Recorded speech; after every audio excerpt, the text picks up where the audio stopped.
Hello everyone, welcome back to our channel Login Assist. In this guide video, I will show you how to see recently viewed on Shein. So first of all, launch open Shein application on your device.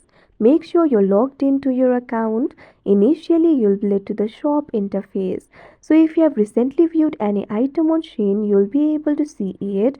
For that, what you have to do is check the history. In order to do that, tap on the Me icon that you can see at the bottom right corner of your screen. Now after you do that, you'll be led to this kind of interface. You'll be able to find various options over here. Check into this section. You'll be able to find three options following history wish list. Tap on this option history that you can see on the screen. Now once you do that, you'll be able to see the recently viewed products over here.